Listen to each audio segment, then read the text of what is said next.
Buenos días hermanitos, bienvenidos sean todos. Hay que tomar nuestro lugar para empezar con la escuela bíblica. Acompáñenme a orar, hermanitos. Vamos a orar para que el Señor nos hable en esta mañana. Padre, gracias Señor en esta mañana. Gracias por este día nublado, Señor. Gracias por tu misericordia, por tu gracia, Señor. Gracias por tu palabra, Señor, que va a ser expuesta el día de hoy. Yo te ruego que nos ayudes, Señor, que nos des entendimiento, Señor. Nos ayudes a entender tu palabra, toda tu enseñanza, todo tu consejo, Padre, que podamos nosotros guardarla en nuestro corazón, Señor. Yo te ruego que me ayudes a hablar lo que proviene de ti, Señor. No lo que proviene de mi entendimiento, de mi razón, Señor, sino lo que proviene de ti, de tu Espíritu Santo, Señor. Gracias te damos en esta mañana y te damos toda la gloria y todo el reconocimiento a ti, el único Dios soberano. Bendito sea tu nombre, Señor. En nombre de Jesús. Amén. Bien, hermanitos, pues el tema de hoy se titula Viviendo en el Espíritu. ¿Sí? Ahora, para empezar, tenemos que nosotros tomar en cuenta que el mismo Espíritu Santo que inspiró, ¿sí?, las Escrituras, es el mismo Espíritu Santo que mora ahora en nosotros los creyentes, ¿sí? Y ese mismo Espíritu Santo es el que nos ayuda a nosotros a interpretar correctamente las Escrituras y a aplicarlas en nuestra vida, ¿sí? Entonces, a nosotros nos conviene tener en cuenta todo el testimonio que la Biblia nos habla acerca del Espíritu Santo, ¿sí? Sin embargo, es imposible encerrar al Espíritu Santo dentro de una definición, ¿sí? ¿Estamos de acuerdo? O sea, pero hay herramientas que tenemos, ¿sí?, que nos ayudan a entender un poquito mejor, ¿sí? Porque pues, el Espíritu Santo es Dios, ¿cierto? Entonces, bueno, por dar una definición, un área de la teología es la neumatología, ¿sí?, que viene de la palabra neuma en griego. Ahorita vamos a hablar un poquito más de eso, pero pues por dar una definición ahí, pues es el esfuerzo por estudiar y comprender de acuerdo a las Escrituras el contenido o doctrina concerniente al Espíritu Santo, ¿sí? Y hay diferentes tipos de neumatología, sí, pero pues aclarando, este no es un estudio de neumatología, pero vamos a tomar algunos elementos, algunas herramientas, sí, para apoyarnos. Ahora, no es fácil el estudio del Espíritu Santo, sí, si podemos decirlo de esa manera, porque realmente, pues, es difícil, sí, entender por completo al Señor, pero como les digo, tenemos algunas herramientas que nos ayudan a comprender, sí, a la luz de la Escritura, como lo es la neumatología, una rama de la teología.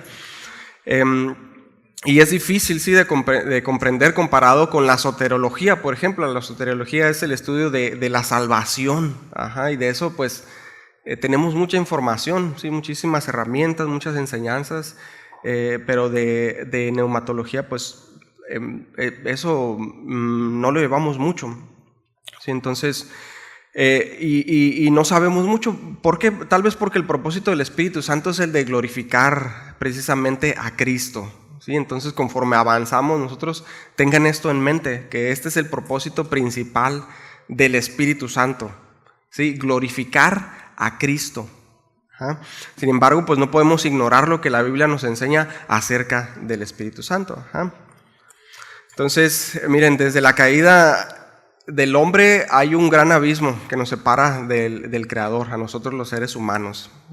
La Escritura de principio a fin nos habla de la historia de cómo el Creador siempre ha tomado la iniciativa y busca trazar un puente de reconciliación con nosotros, con sus criaturas. ¿Sí? En el Antiguo Testamento lo vemos al Señor buscando constantemente a su pueblo, perdonando, atrayendo, hablando, pastoreando ahí a su pueblo. ¿Y cuál ha sido la respuesta de su pueblo en general? Pues en general siempre ha sido rebeldía, ¿no? Rebeldía por parte de nosotros. Sin embargo, ahora en Cristo, que fue prometido desde el principio, Él mismo ha sellado ese abismo que nos separaba de Él, ¿sí? Del Señor, de Dios. Y después del Señor realizar esa obra redentora, después de morir en sustitución por nosotros, y después de resucitar y ascender al cielo en gloria, el Espíritu Santo fue enviado a nosotros, a morar en nosotros, dentro de nosotros, en los creyentes, en los que creemos, ¿sí? El Hijo vino, ¿a qué vino el Hijo? El Hijo vino a revelarnos al Padre, y el Espíritu Santo nos revela al Hijo, ¿sí? Y aparte también el Espíritu Santo nos capacita para recibir su palabra, para creerla, para comprenderla, y por si fuera poco, pues también para ponerla por obra, ¿sí? Su palabra. Entonces es importante que entendamos los vocablos bíblicos más característicos, y digo más característicos porque hay otros, pero estos son los que más se usan y los más característicos para referirse al Espíritu Santo en la Biblia. Es Rúa en hebreo, obviamente en el Antiguo Testamento, que significa viento, aliento, aire en movimiento, y Pneuma. No sé si le suena, de ahí viene neumático y muchas otras palabras de nuestro idioma, pero ese es en el griego, en el Nuevo Testamento, y significa viento que sopla con poder y fuerza. Ajá. El vocablo rúa está relacionado con el aliento de vida dado a las criaturas por el Creador. ¿Recuerdan? Ahí en Génesis dice que Él sopló aliento de vida en el hombre. Con esa palabra está relacionada este concepto. Tiene otros trasfondos, ¿no? que no vamos a tocar porque es bastante profundo. Entonces, indica el principio vital que Dios concede a los seres humanos. Aparece 378 veces en el Antiguo Testamento, y el vocablo neuma en griego aparece 335 veces en el Nuevo Testamento. A veces aparece este vocablo en el Nuevo Testamento con o sin artículo, es decir, a veces aparece solo como espíritu, solo como neuma, o a veces aparece como Espíritu de Dios, como Espíritu del Padre, como Espíritu Santo, y en 5 ocasiones aparece como el Espíritu de Cristo, ¿sí? En conjunto, todos estos términos, rúa y neuma, expresan a Dios obrando y manifestando su poder y su fuerza, pero también está presente la idea del Espíritu Santo como quien está más cerca del ser humano, como quien obra en medio de nosotros, como la persona de la Trinidad que está presente en medio de nosotros, en nosotros, ¿sí? El Espíritu Santo en el Antiguo Testamento aparece como el Espíritu profético, ¿sí? Por ejemplo, si alguien me puede buscar por ahí Ezequiel 2:2, por favor. Y alguien más que me busque el 11:5, y alguien más Jeremías 1 del 7 al 9, de favor.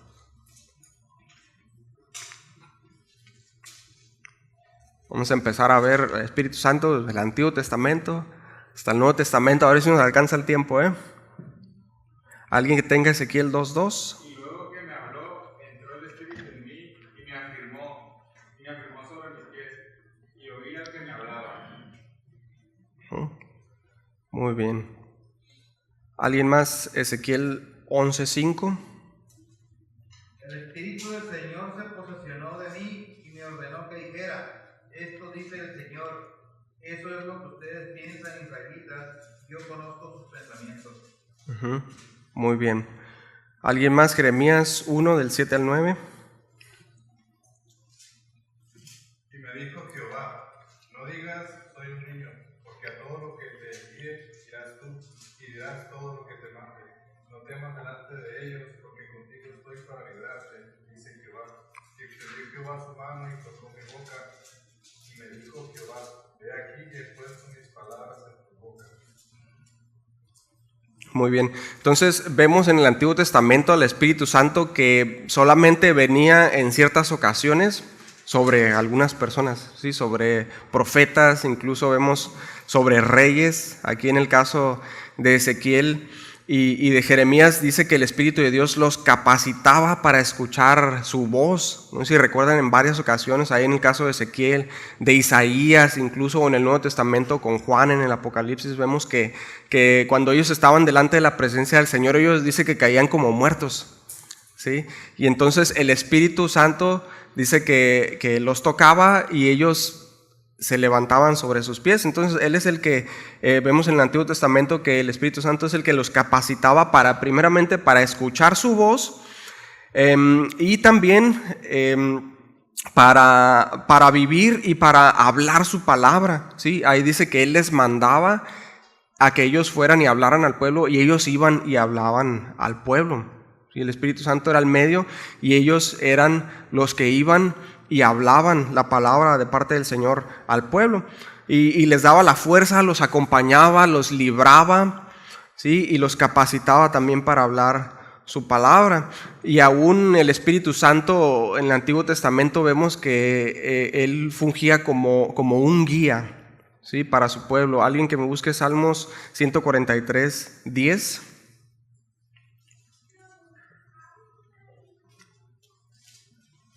Enséñame a hacer tu voluntad, porque tú eres mi Dios. Muy bien. Tu espíritu me guíe a tierra de rectitud.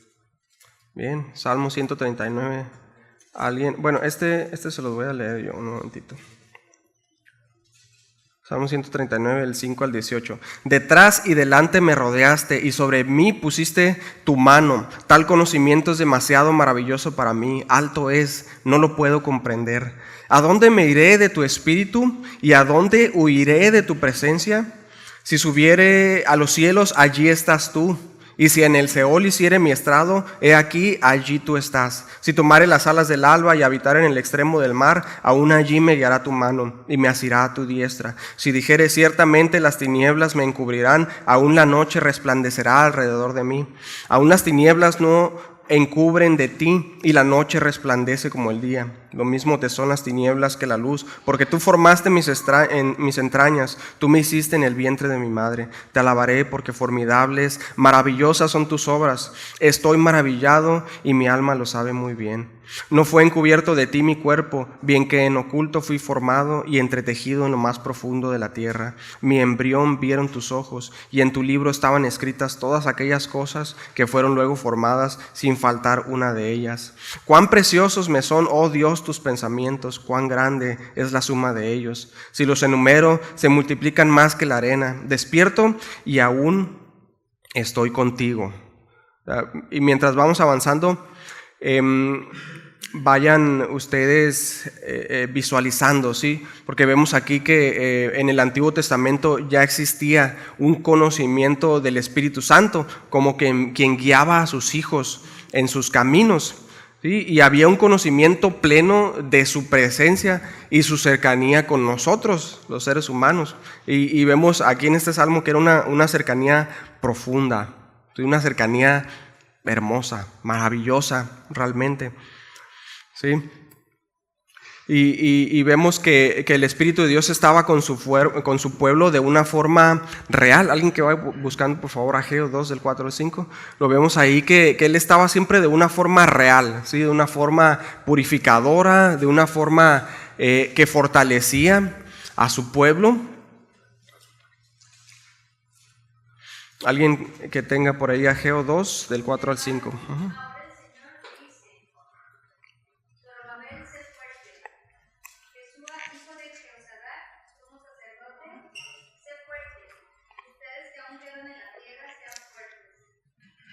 Así que ahora manos a la obra, porque yo estoy con ustedes, dice el Señor de los ejércitos celestiales.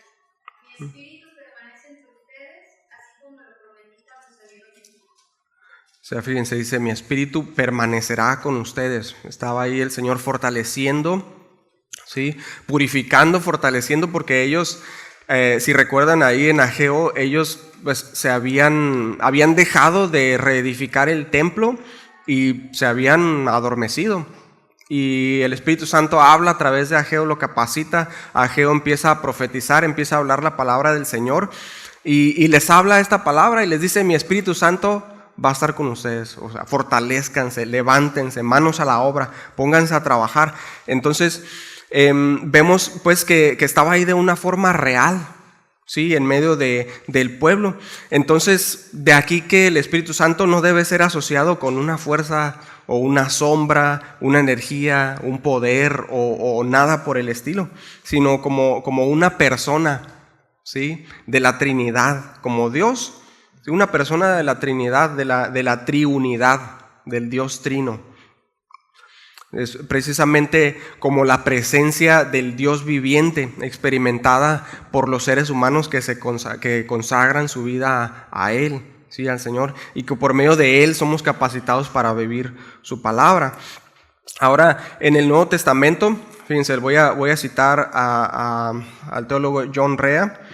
Dice: en el Nuevo Testamento encontramos la revelación y la enseñanza más completa sobre el Espíritu Santo. Aquí, a la vista de todos, aparece la persona inconfundible del Espíritu de Dios.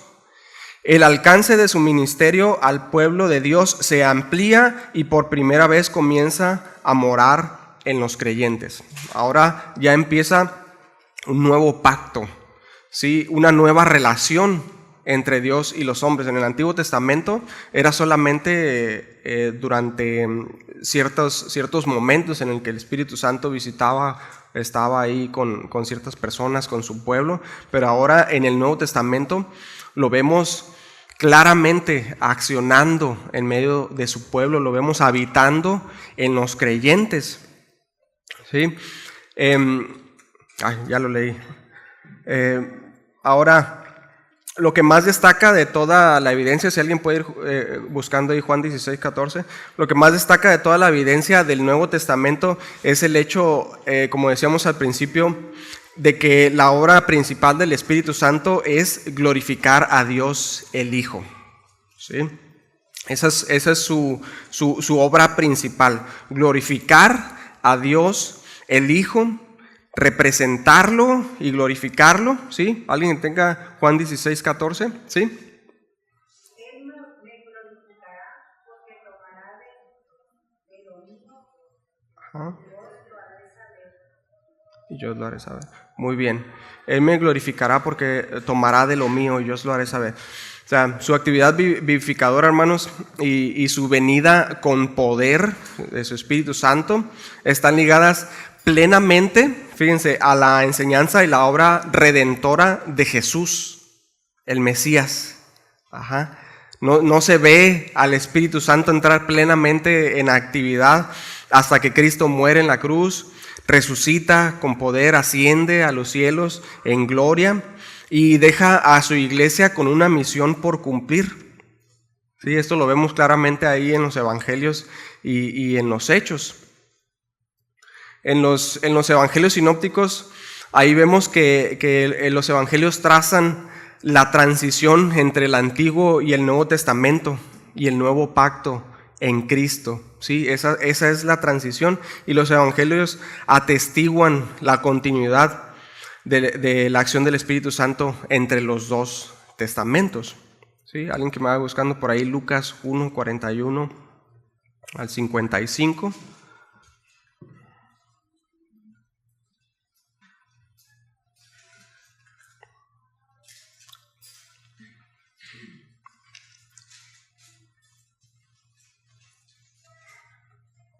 ¿Alguien lo tiene por ahí? Y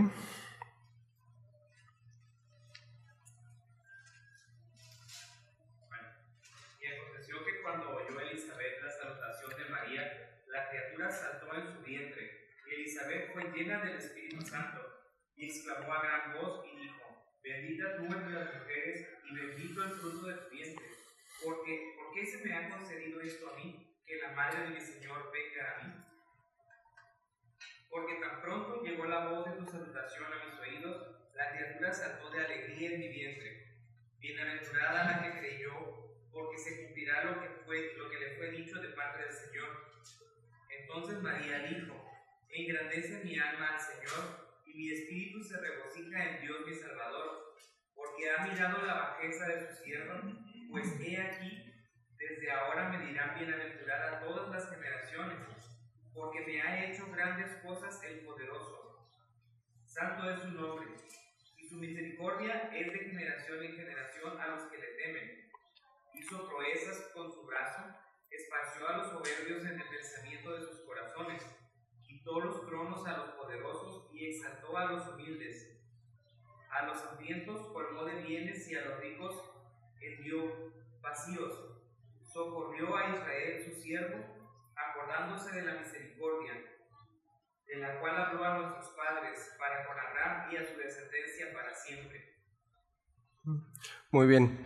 Entonces, pues imagínense, ¿no?, a estas dos mujeres encontrándose, y ellas ya habían recibido la noticia. Ellas tenían, pues Elizabeth estaba embarazada de Juan el Bautista y ya había recibido la noticia del Señor del Salvador. María estaba embarazada con Jesús el Salvador, y ellas se encontraron, y imagínense el gozo que debe haberlas llenado.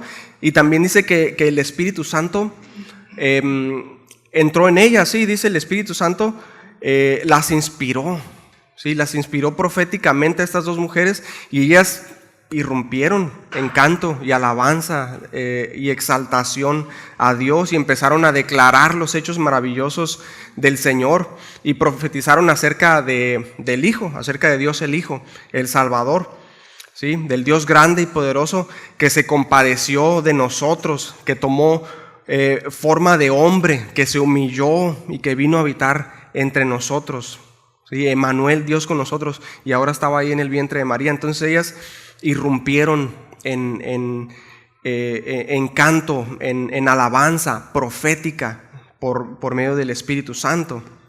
Sí, lo vemos también en Zacarías. Si alguien puede buscar ahí Lucas 1, 67 al 79. Y mientras leemos, tengan en mente, sí, la acción del Espíritu Santo en estas personas.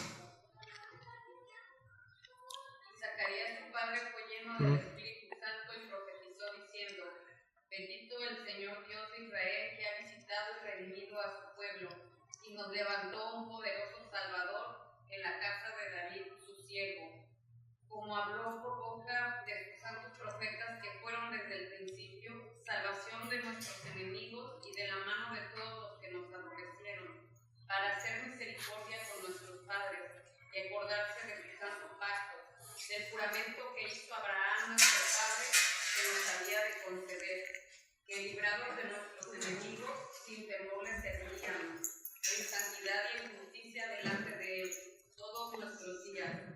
Y tú, niño, profeta del Altísimo, serás llamado, porque irás delante de la presencia del Señor para preparar sus caminos, para dar conocimiento de salvación a su pueblo, para perdón de sus pecados, por la entrañable misericordia de nuestro Dios, con que nos visitó desde lo alto la aurora, para dar luz a los que habitan en tinieblas y en sombra de muerte, para encaminar nuestros pies por camino de paz.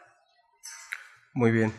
Sí, entonces, fíjense, al igual que Elizabeth y que María, Zacarías dice que fue lleno del Espíritu Santo, y él también explota en alabanza profética mesiánica y bastante rica en frases del Antiguo Testamento, de los salmos y de los profetas. Conocía bastante bien la escritura Zacarías siendo sacerdote, ¿sí? Entonces dice que el Espíritu Santo lo llenó, ¿sí? Vayan viendo esta transición, ¿sí? Y cómo vamos avanzando. Ahora, la Escritura dice que el Espíritu Santo y el Padre dan testimonio de Cristo, ¿sí? Ahí mismo en Lucas 3, 21 al 22, ahí está cerca, si alguien lo tiene cerca, si lo puede leer, por favor. Aconteció que cuando todo el pueblo se bautizaba, también Jesús fue bautizado, y orando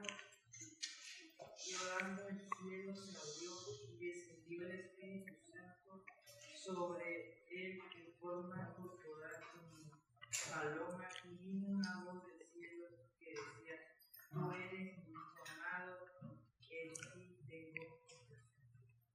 Muy bien, muchas gracias.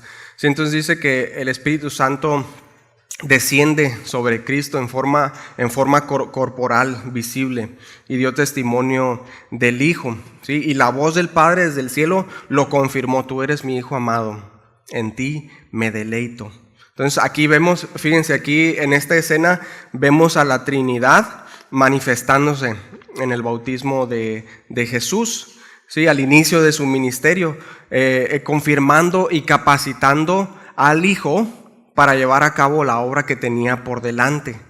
Y dice en varias ocasiones ahí en la Escritura que Jesús fue lleno del Espíritu Santo, ¿sí? Lo vemos ahí en Lucas 4:1 también.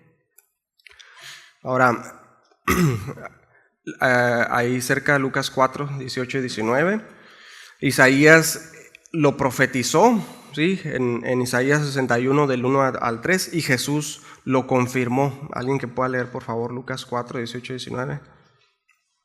Ahí está cerca. El Espíritu del Señor está sobre mí, por cuanto me ha ungido para dar buenas nuevas a los pobres. Me ha enviado a sanar a los quebrantados de corazón, a pregonar libertad a los cautivos y vista a los ciegos, a poner en libertad a los oprimidos, a predicar el año agradable del Señor. Muy bien, muchas gracias. Y luego dice ahí delante de todos, ¿qué dice? Hoy se ha cumplido esta escritura delante de ustedes. ¿Sí? El Espíritu Santo también participó en la obra de redención, Hebreos 9:14. Si alguien lo tiene por ahí, por favor. ¿Cuánto más la sangre de Cristo, el cual mediante el Espíritu eterno se ofreció a sí mismo sin mancha a Dios, limpiará vuestras conciencias de obras muertas para que sirváis al Dios vivo?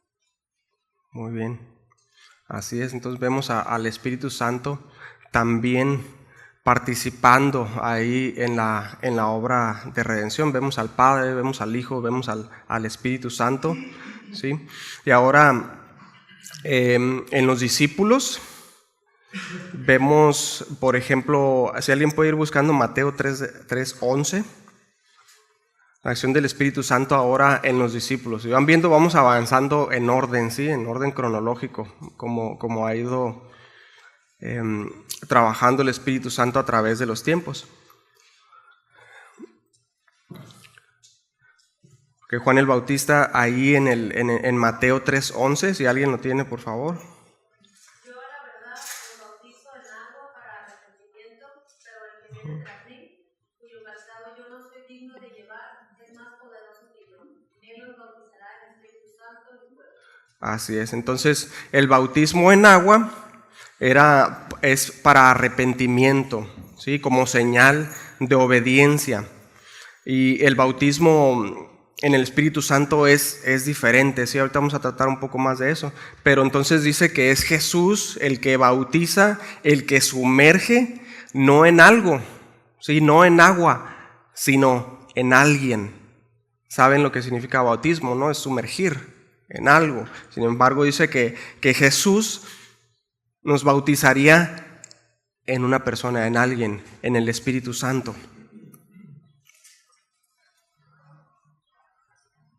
Lucas 24:49, por favor, vamos a leer muchas escrituras, así es que paciencia, atención y vayan hilando, por favor, todo lo que todas las escrituras que vamos tocando.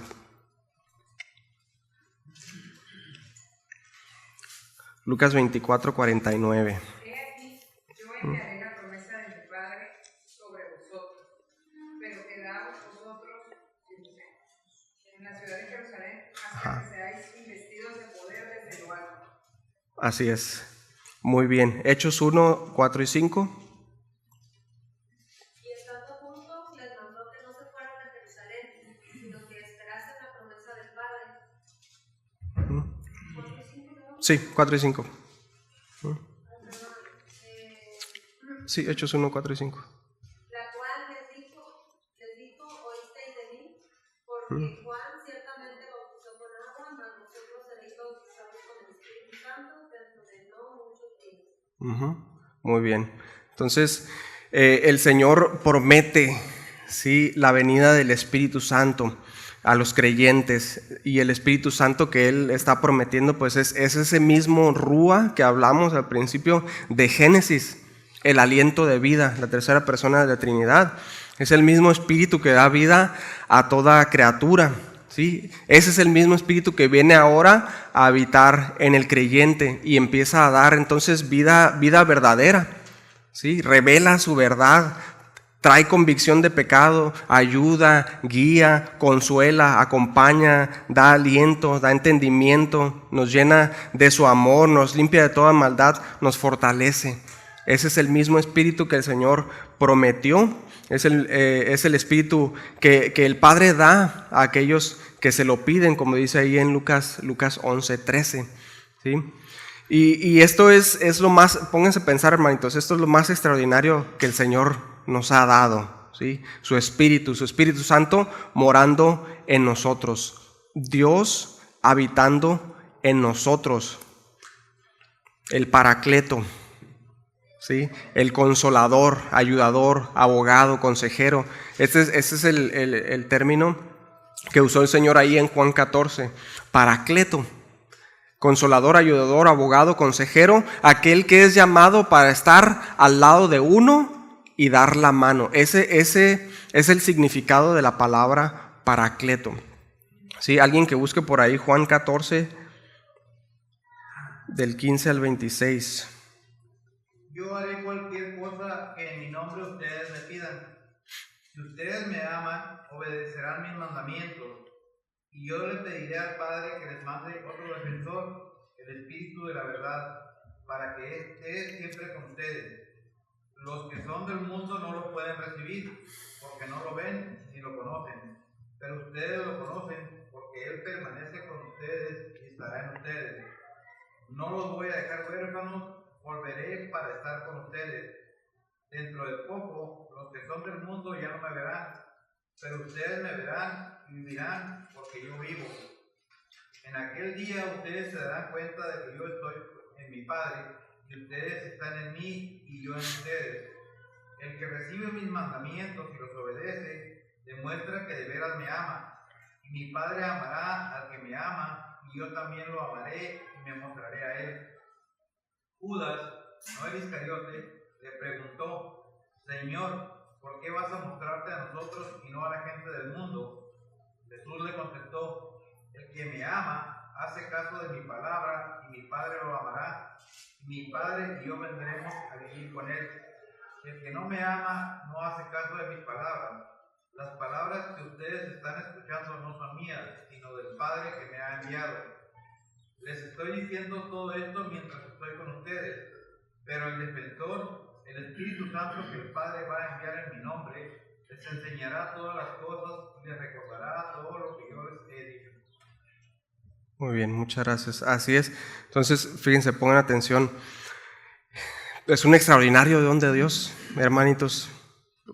El regalo más grande que nosotros podemos tener como creyentes. El Espíritu Santo entonces proveía ahí consuelo a los discípulos en su angustia y los ayudaría en su debilidad y en su confusión. Él es el sustituto perfecto, porque dice ahí en esa escritura, dice: les daré otro consolador, ¿sí? Otro consolador. O sea, el que iba a tomar el lugar de Jesús, ¿sí? Y otro, ahí la palabra otro es la palabra alos, que significa otro del mismo tipo, alguien de la misma esencia.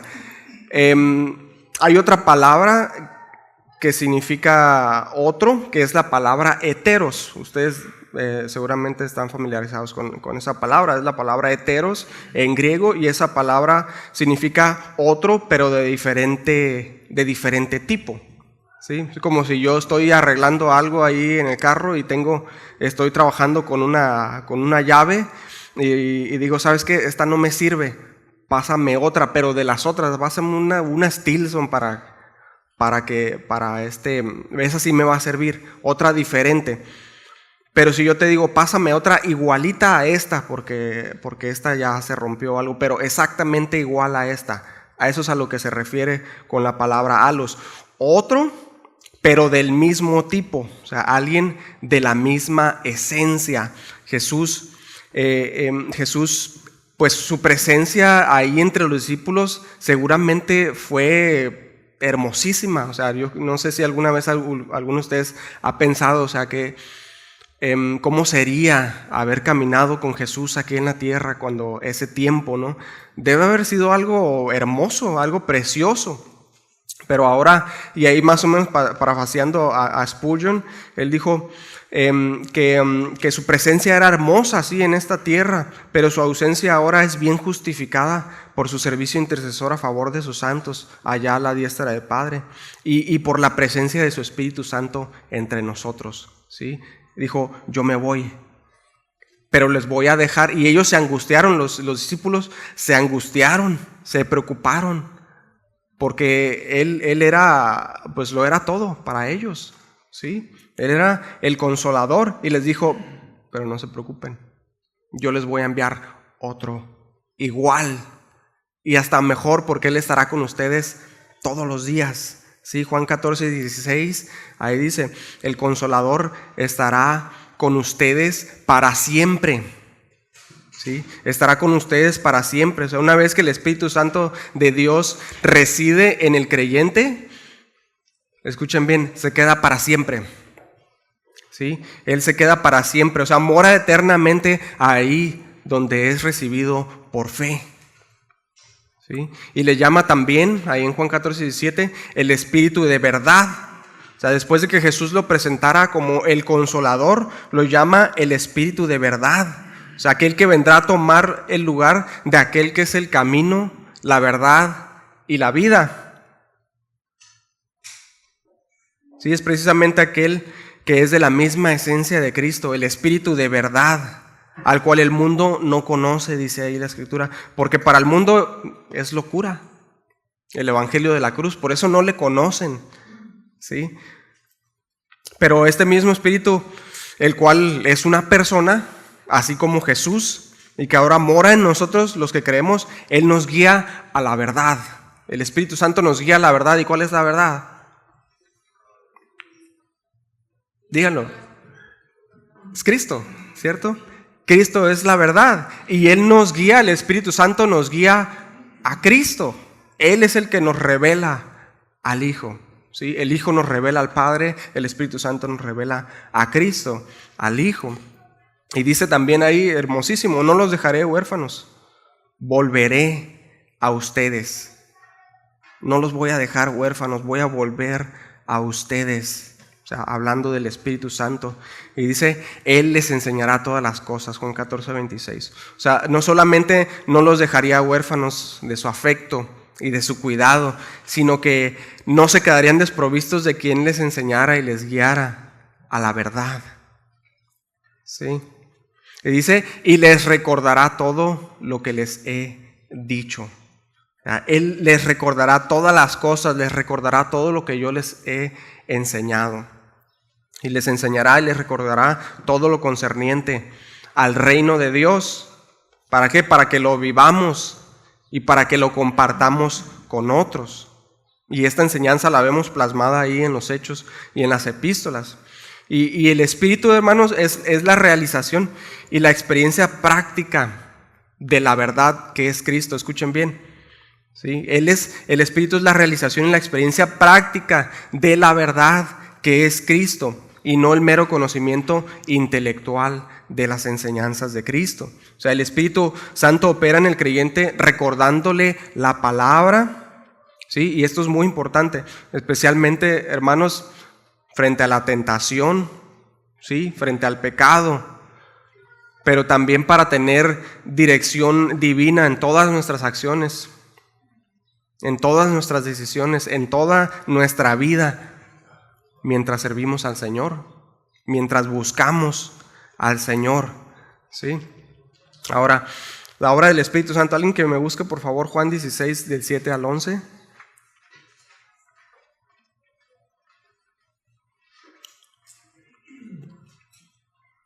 que lo tenga, adelante. Escuchen. Está bien, perfecto. En realidad es mejor para ustedes que me vaya, porque si no me fuera, el abogado defensor no vendría. En cambio, si me voy, entonces se lo enviaré a ustedes. Y cuando él venga, convencerá al mundo del pecado y de la justicia de Dios y del juicio que viene. El pecado del mundo consiste en que el mundo se niega a creer en mí. La justicia está disponible porque voy al Padre y ustedes no me verán más. El juicio vendrá porque quien gobierna este mundo ya ha sido juzgado. Perfecto, o sea, fíjense, ¿no? Qué tremendo. Dice, les conviene que me vaya. O sea, no te vayas, Señor, les conviene que me vaya. ¿Sí? Porque si me voy les enviaré al consejero y va a convencer al mundo de culpa, de justicia y de juicio. A través de su Espíritu Santo, a través de su obra en nosotros, los que creemos por medio de Él. ¿Sí? A través de la palabra predicada, a través de nuestro testimonio, ¿sí? De esta forma el mundo cae bajo convicción de pecado y vienen al conocimiento de Cristo por la obra del Espíritu Santo, por su obra, por la obra de Cristo que actúa en nosotros, los que creemos, y entonces no pueden negarla, y entonces deberán aceptarla o rechazarla, asumiendo las consecuencias de su decisión. El Espíritu Santo entonces convence a las personas en cuanto a la naturaleza del pecado. Escuchen, busca convencer a los hombres de que el pecado no es nada más que rebelión contra Dios, ¿sí? Contra la persona de Cristo, como dice ahí en el 9, en Juan 16:9, que acabamos de leer, ¿sí? Y el Espíritu Santo también convence a las personas, como dice en el texto, en cuanto a la manera en que pueden relacionarse correctamente con Dios, en cuanto a la justicia, ¿sí? La cual solo puede ser por fe en Él, por fe en Cristo. Esa es la única forma en que nosotros podemos relacionarnos con Dios, con el único Dios verdadero, ¿sí? Por fe en Cristo crucificado y resucitado. ¿Sí? Solo mediante la fe en Cristo nosotros tenemos acceso a la gracia de Dios por su sacrificio, por su justicia, ¿sí? Por su justicia, la justicia que Él llevó a cabo en la cruz. ¿Por qué? Por cuanto nosotros somos pecadores y Él es 3 veces santo. Ajá. Entonces, el Espíritu Santo también convence en cuanto al veredicto de la cruz. Ahí lo leímos, ¿sí? Juan 16:8 y el 11. Él busca convencer a las personas de que la cruz representa el juicio de Dios también sobre el maligno, sobre el pecado, sobre la muerte, y cuyo triunfo se selló con la resurrección y cuya victoria culminará con el juicio final. ¿Sí? Y el Espíritu Santo demuestra también la necesidad de redención, la posibilidad de redención y la realización de la redención.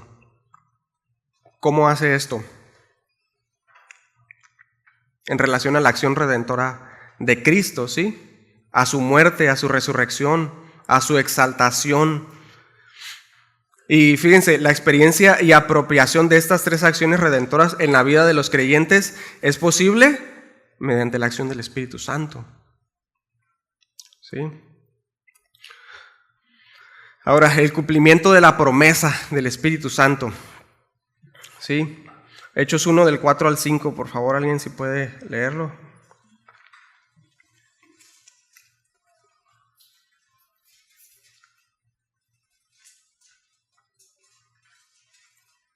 Y estando juntos en el mandó que no se fueran a Jerusalén, sino que esperasen la promesa del Padre, la cual les dijo: oíd de mí, porque Juan ciertamente bautizó con agua, mas vosotros seréis bautizados con el Espíritu Santo dentro de poco. Muy bien, entonces lo que Jesús comenzó ahí entre sus discípulos sería continuado por el Espíritu Santo obrando a través de ellos. ¿Sí? Recuerden, el bautismo de Juan era de arrepentimiento y el bautismo del Espíritu Santo era de poder y autoridad para el servicio del reino, ¿sí? Bueno, eso es lo que estábamos leyendo. En Hechos 1:8 dice: pero recibiréis poder cuando haya venido sobre vosotros el Espíritu Santo, y me seréis testigos en Jerusalén, en toda Judea, en Samaria y hasta lo último de la tierra. Dice, recibirán poder cuando el Espíritu Santo esté sobre ustedes, me serán testigos. O sea, que dice, no testificamos nosotros de nosotros mismos, correcto, testificamos acerca de Él, acerca de Cristo, y con el poder del Espíritu Santo llevamos a cabo su misión y todo lo que Él espera de nosotros. Y así, de esta forma, los primeros cristianos pasaron de ser unos cuantos judíos temerosos ahí en Jerusalén a ser una multitud de todo pueblo, toda lengua y toda nación. Como dice ahí, desde Jerusalén hasta lo último de la tierra. O sea, hasta que el Espíritu Santo vino sobre ellos. Entonces ellos los vemos predicando con de nuevo. Antes estaban escondidos, antes estaban dispersos, y ahora con el Espíritu Santo ellos estaban capacitados para cumplir con esta misión, con poder que viene del Espíritu Santo. Ajá. Ahora, después del Pentecostés, además de que el Espíritu Santo llega a morar de manera permanente en los creyentes y llenarlos de poder y autoridad para cumplir su misión en el mundo, empezaría una nueva forma de organismo, la iglesia. ¿Sí? La iglesia, en Pentecostés se cumplen entonces las promesas de Dios para su pueblo, ahí como vemos en Hechos 2, en el sermón de Pedro, en el día de Pentecostés, y se hicieron realidad las palabras de Jesús para sus discípulos, ¿sí? Y entonces salieron en cumplimiento de su misión equipados del Espíritu Santo. Alguien que me busque 1 Corintios 12, por favor.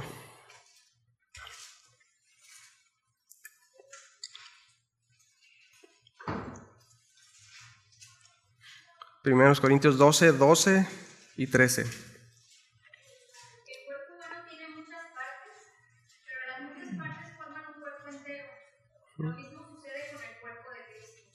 Entre nosotros hay algunos que son judíos y otros que son gentiles, algunos son esclavos y otros son libres, pero todos fuimos bautizados en un solo cuerpo por un mismo espíritu, y todos compartimos el mismo espíritu. Así es. Entonces, dice, fuimos bautizados en un mismo espíritu, ¿sí? Lo que nos hace a nosotros un cuerpo en Cristo. Hay pluralidad en la unidad. O sea, los creyentes tenemos el Espíritu Santo morando en nosotros, y con Él tenemos una relación personal, pero también compartida. O sea, todos tenemos relación con el Espíritu Santo como creyentes, y en Él somos un cuerpo en Cristo. Hemos recibido la persona y obra del Espíritu Santo en nosotros. Hemos recibido también su santidad y su carácter, ¿sí? Les voy a leer 1 Corintios 2:12. La presencia viva y poderosa del Espíritu Santo, ¿alguien me puede leer ahí igual si tienen cerca 1 Corintios 2:12?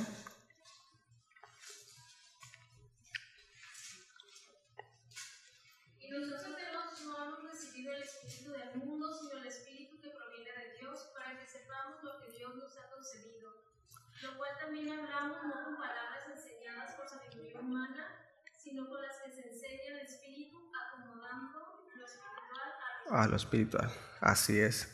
Muy bien, miren, les voy a citar a Pablo Adeiros, dice acerca de este pasaje: la presencia viva y poderosa del Espíritu que procede de Dios en el creyente marca una diferencia radical de cosmovisión, mentalidad y ética. El Espíritu es santo y transpira esa santidad en el creyente y en la comunidad de creyentes en las que mora. Precisamente lo que Dios nos ha concedido por su gracia es esa santidad que de ningún modo podríamos haber generado nosotros desde nuestra condición humana pecadora. El carácter ético de la persona y obra del Espíritu Santo es el fundamento de la ética del cristiano y la comunidad de fe. O sea, dice, esa santidad, ese carácter del Señor, en nosotros, de ninguna forma nosotros pudimos haberla generado por nuestras propias fuerzas. Es necesaria la obra del Espíritu Santo en nosotros, ¿sí? Como creyentes. Ahora, nosotros hemos recibido su amor a través del Espíritu Santo, ¿sí? En Romanos 5:5 dice que la esperanza del creyente no defrauda, porque el amor de Dios ha sido derramado en nosotros. Es decir, nos ha dado abundantemente. Cuando dice derramado, él está diciendo que nos ha dado abundantemente, desbordantemente el amor de Dios a través del Espíritu Santo en nosotros, en nuestros corazones. La palabra corazones, como dice esa escritura, es la palabra cardiais, o sea, en lo más profundo de nuestro ser, ¿sí? Y de esta forma el Señor manifiesta su intención y su propósito de salvarnos, ¿sí? Él manifiesta su gracia, manifiesta su amor, su misericordia para con nosotros, al derramar de su Espíritu Santo, al derramar de su amor en nosotros, ¿sí?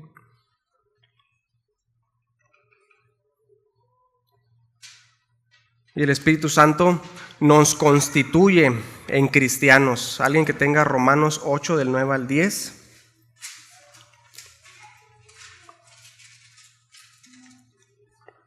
Vosotros no vivís según la carne, sino según el Espíritu. Si es que el Espíritu de Dios mora en vosotros, y si alguno no tiene el Espíritu de Cristo, no es de él. Pero si Cristo está en vosotros, el cuerpo en verdad está muerto a causa del pecado, mas el Espíritu vive a causa de la justicia. Así es. Entonces, ahí vemos dos contrastes, ¿sí? Vemos el vivir en la carne y el vivir en el Espíritu. O sea, el resultado de nosotros tener el Espíritu Santo morando en nosotros, en nuestros corazones, es vivir en el Espíritu. Y el no tener el Espíritu de Cristo significa que uno no es de Cristo, ¿sí? Y el resultado, ¿qué es? Vivir en la carne, ¿sí? ¿Y cuáles son las obras de la carne? Lo sabemos, ¿no? Todo lo que es contrario al Espíritu de Dios. O sea, lo que a nosotros nos hace cristianos no es una religión, no son ritos, o no es una determinada conducta o una cosmovisión. Lo que a nosotros nos hace verdaderamente cristianos, pues es tener la presencia plena y viva del Espíritu Santo morando en nosotros, habitando en lo más profundo de nuestro ser, lo que produce esos frutos, ¿no? Ese fruto. Y el Espíritu Santo nos constituye en hijos de Dios. Romanos 8 del 13 al 14, si alguien lo puede leer, por favor. Porque si vivís conforme a la carne, moriréis, mas si por el Espíritu hacéis morir las obras de la carne, viviréis. Porque todos los que son guiados por el Espíritu de Dios, estos son hijos de Dios. Muy bien. Así es. Fíjense, voy a citar a John R. Stott. Así, la santidad radical, la libertad sin temor, el espíritu de oración filial y la esperanza de gloria son características de los hijos de Dios en quienes habita y a quienes dirige el Espíritu de Dios. Es mediante estas pruebas que el Espíritu da testimonio ante nosotros de que somos hijos de Dios. Precisamente son los que se dejan guiar por el Espíritu de Dios, que hacen morir las prácticas de la carne por el Espíritu. El Espíritu es el agente. El creyente se deja conducir o llevar por el Espíritu. El hacer morir por el Espíritu cada día y cada hora los designios y los proyectos de la naturaleza pecaminosa es asunto de ser guiado, dirigido, impulsado, controlado por el Espíritu. Aunque la participación activa del creyente está involucrada, es fundamentalmente obra del Espíritu Santo. ¿Sí?